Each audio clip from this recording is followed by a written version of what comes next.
आप सबको मेरी तरफ से नमस्कार। आज मैं एक बहुत ही ऐसी बड़ी गलती की बात करने जा रही हूँ जो लोग अक्सर करते हैं, और इस गलती की वजह से इवन जब वो पूजा पाठ करते हैं, सब चीजें करते हैं, रिचुअल, लेकिन उनके रिचुअल स्वीकार नहीं होते।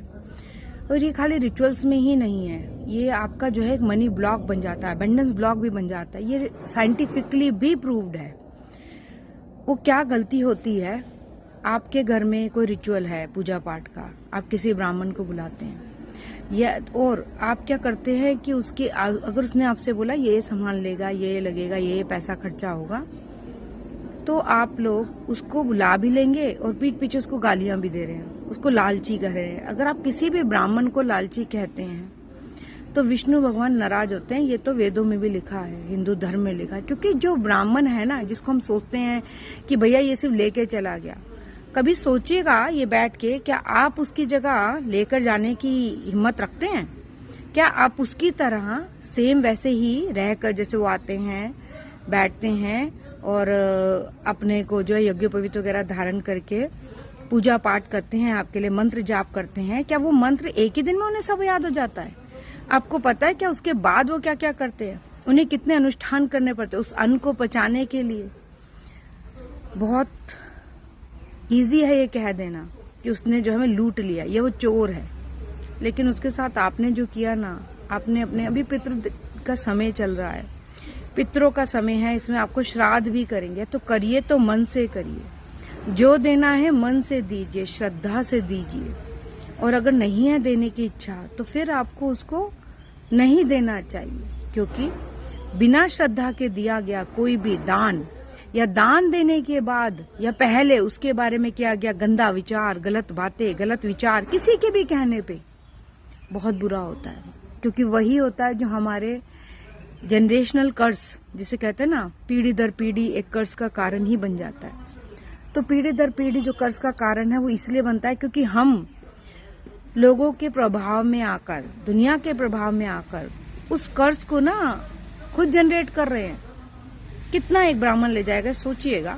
आपको लगता है कि वो ज्यादा मांग रहा है तो दूसरे ब्राह्मण के पास चले जाएगा। आपकी स्थिति नहीं है, परिस्थिति नहीं है, जितना अपना बजट है उसके हिसाब से आप ब्राह्मण बुलाइए, लेकिन दूसरे को कर्ज मत कीजिए। क्योंकि ऐसा बहुत जगह होता है, ये बहुत बड़ा मेंटल ब्लॉक है और ये बहुत बड़ा आपका जनरेशनल कर्ज हो जाता है। खैर, जो मैंने बात शेयर की, बहुत लोगों को हो सकता है चुभेगी, बुरी लगेगी, बट ठीक है।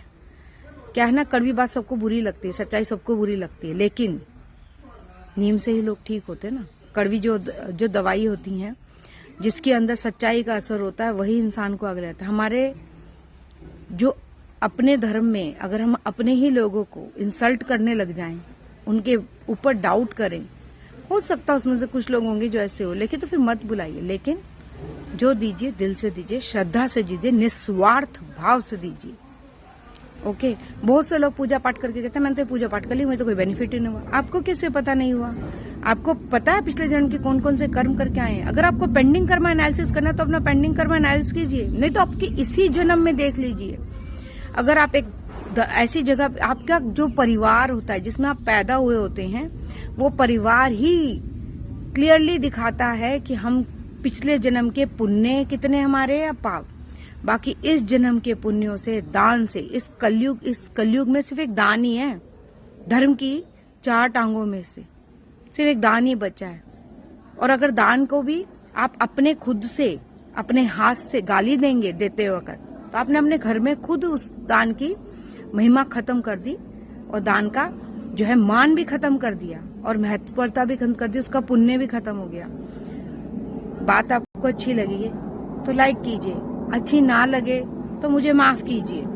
ओके। और अपना ध्यान रखिए। और मैं इतना ही आपसे, भगवान से आपके लिए प्रार्थना करूंगी कि आपके पूर्वज पितृलोक से आपको सही दिशा और सही राह दिखाएं, ताकि आप सब अपने आप में जो भी आप लाइफ में पाना चाहते हैं, जो आगे बढ़ना चाहते हैं, जो करना चाहते हैं, चाहे वो आपका करियर हो, लाइफ हो, रिलेशनशिप हो, लव हो, वो सब आपको मिल सके।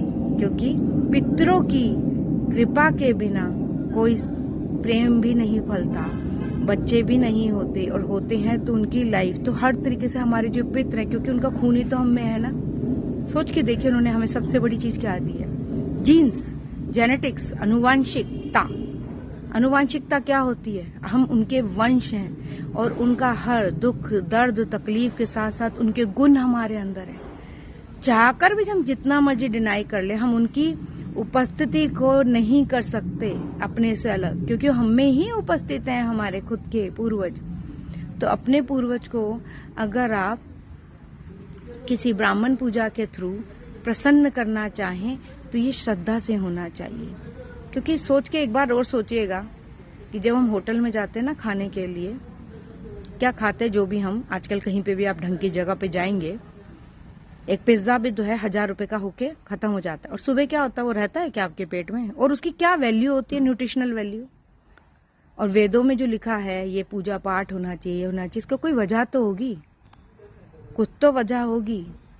हनुमान चालीसा में सहस्त्र योजन पर भानु तुलसीदास जी लिख के चले गए, क्या वो मापे थे? बट उन्हें पता था अंतः ज्ञान से। उसी तरीके से जब वेद लिखे गए, गरुड़ पुराण लिखा गया, विष्णु पुराण लिखा गया, हमारा जो हिंदू धर्म है बहुत साइंटिफिक है। हमारे जो ऋषि मुनि थे उन्होंने हमारे उद्धार के लिए, कलयुग में हमारे अच्छे के लिए, हमारे जो पिछले जन्म के प्रारब्ध के पाप हैं उनसे मुक्ति पाने के लिए सब उपाय दिए।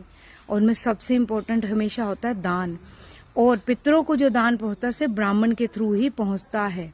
अगर आप ब्राह्मण के थ्रू ब्राह्मण को ही दान नहीं देना चाहते तो मुझे एक बात बताइए कि कैसे फिर आप आगे और किसी चीज पे बिलीव करेंगे? जो आज हम करेंगे कल वही हमारी जनरेशन के लिए भी तो छोड़ जाएंगे, क्योंकि हम किसी को समझा नहीं सकते। हम सिर्फ जो करते हैं वही हमारी जनरेशन, हमारे बच्चे फॉलो करते हैं। तो इसके साथ फिर मैं मिलूंगी।